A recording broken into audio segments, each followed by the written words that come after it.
As I'm sure you're painfully aware of, we're living through unprecedented times right now. And often, unprecedented times call for unprecedented measures.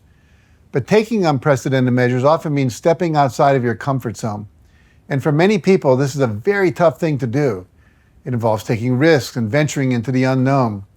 And if you don't have a strong sense of confidence in yourself and your ability to achieve your desired outcomes, it may be hard for you to find the courage and the faith you need to take that big step. So today I'd like to share the secret of how to build the self-confidence you need to take action and to do what you need to achieve your goals.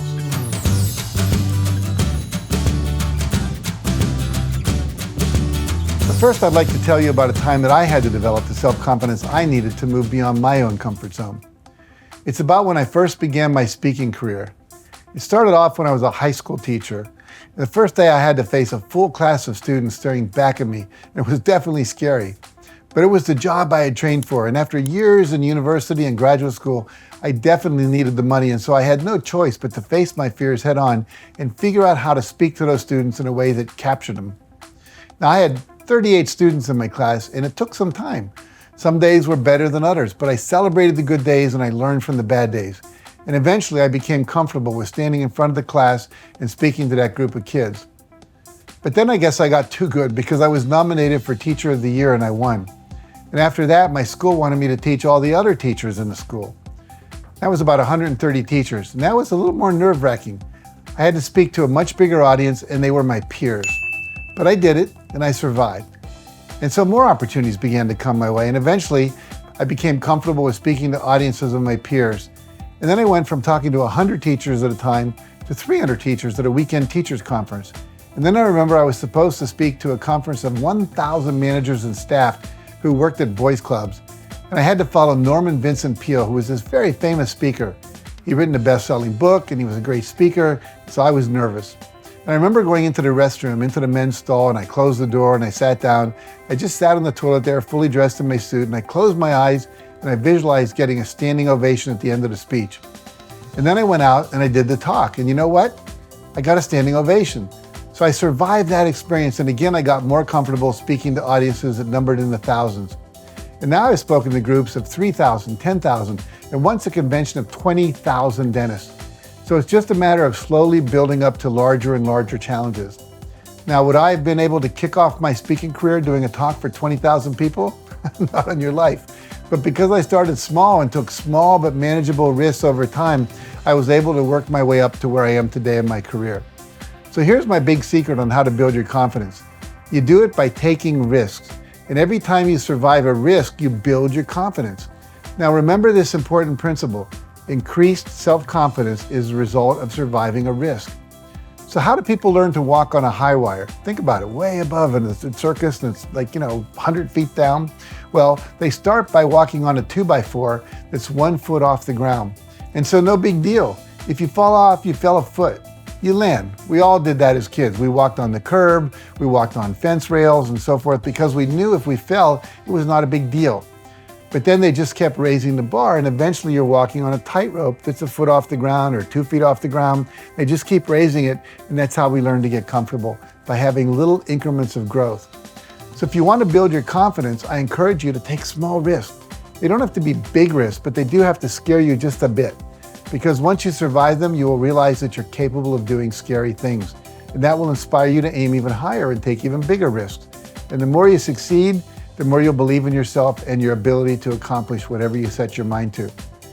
I'd like to share a technique that will make it easier for you to do that. Take that small risk that I'm talking about. And what I'm talking about is visualization. When you visualize yourself taking a risk and succeeding at it, you will be far more likely to do so. Because here's the thing. Your body cannot tell the difference between a real event and a vividly imagined event. Now, to give you a sense of what I mean and show you how powerful your thoughts are, go ahead and, if it's possible, close your eyes for a minute and just think of the best day of your life. Where were you? Were you alone or with someone else? What were you doing that made that the best day of your life? There might have been one overarching theme. You were out on a fishing boat, or you were in a meditation retreat, or you were at a spiritual retreat, or you were just watching your children play at the beach. Or it might have been a series of things that happened that day. Just a full day of amazing events. And as you remember that event, notice how you're feeling.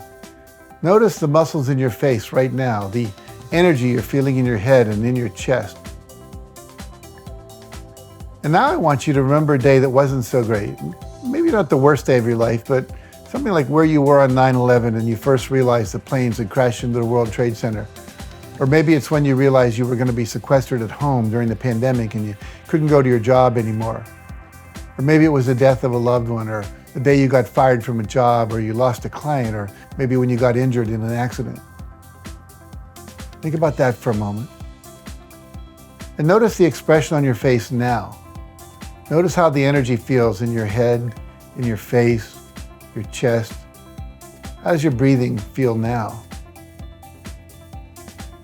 And now, because you always want to end up on a up energy when you do this kind of demonstration, go back to that best day of your life, back to where you were. If you were alone or with others, were you at home or out in the world somewhere? What time of day was it? What was the weather like? Notice that feeling of well-being again, the feeling of happiness and joy, feeling that life's working, everything's fine, wonderful. Notice how that feels. And then go ahead and open your eyes and come on back. Now, the only reason I did this was to show you that simply by having a thought, you're affecting your entire physiology. And so when we think happy thoughts, we get happy physiology. We end up feeling good. And when we think negative thoughts, or thoughts of loss, thoughts of grief, thoughts of challenge, thoughts of obstacles, adversity, thoughts of fear, thoughts that make us angry, we have a different response. Now, visualization works in the same way. When you decide to take a risk, you can visualize yourself going through that experience and achieving a successful outcome.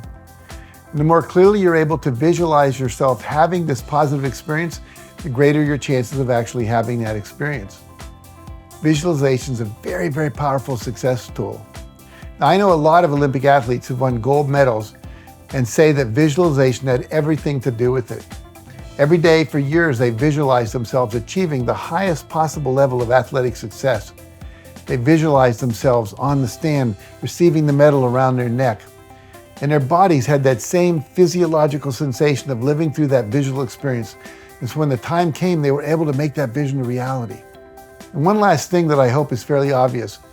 Preparation, study, training and practice and skill building and role plays and practicing your speech, practicing your sales pitch, working out in the gym, practicing the piano, memorizing the lyrics of the song you're going to sing, all of that will also build your self-confidence. Preparation, really important. So anyway, that's how you build your self-confidence. You take risks and you survive them. You don't have to start big. In fact, it's better to start small and work your way up. As long as it challenges you to step up just a little bit more than you were before, it will spark that feeling of, wow, I did that. Way to go, me. And that will also grow your self-esteem and your own belief in yourself. And remember, when you take risks, you can increase your chances of succeeding by visualizing yourself taking the risk, having the experience, and achieving a positive outcome. And when you're able to see yourself as someone who can accomplish the goals you want to accomplish, you will be more likely to do so. It's what's called a self-fulfilling prophecy. So to kickstart the process, I'd like to have you take time in the next day or so and write down everything you have accomplished in your life. Take 20 minutes to have fun. I mean everything, no matter how big or small. You got your driver's license, you graduated high school, you kissed that someone you liked, you raised kids, you got that job, you went on that travel adventure, you took care of your sick mom, you overcame a childhood trauma, you survived that breakup. Every single thing that you accomplished that took mental, emotional, or physical effort. I guarantee that you will see you've accomplished a lot more than you think. And then once you get to the point where you truly can't think of anything else to add to the list, read through the entire list. Remember, you are someone who is capable of accomplishing lots of great things. You're capable of setting goals and capable of achieving them. And not only that, you're capable of experiencing challenges, failures, and setbacks and surviving them. You're capable of falling down and picking yourself back up and trying again. You're capable of learning from your mistakes and using that learning to succeed on your next attempt. So if your negative self-talk is really loud and it makes it hard to accept or appreciate these positive truths about yourself, you may want to look into EFT, which stands for Emotional Freedom Technique, tapping. It's a powerful way for you to let go of limiting beliefs that may be holding you back from unlocking your full potential to be all you can be. In my book, Tapping into Ultimate Success, we'll show you how to do this.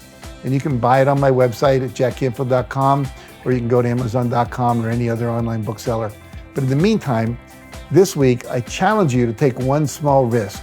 Do one thing that scares you just a little bit. And before you do it, remember, visualize yourself succeeding at it. You may be surprised at how easy it is for you to turn that vision into your reality. And let me know what you think in the comments too. So thanks again for watching. And remember, you can achieve anything you can imagine in life. It just takes you taking that first step. If you found this video helpful, please make sure you like it, share it with a friend who may need it, and subscribe to my channel for more videos like this one. And for some additional exercises and tools for building self-confidence, make sure to visit JackCanfield.com and check out the links in the description below.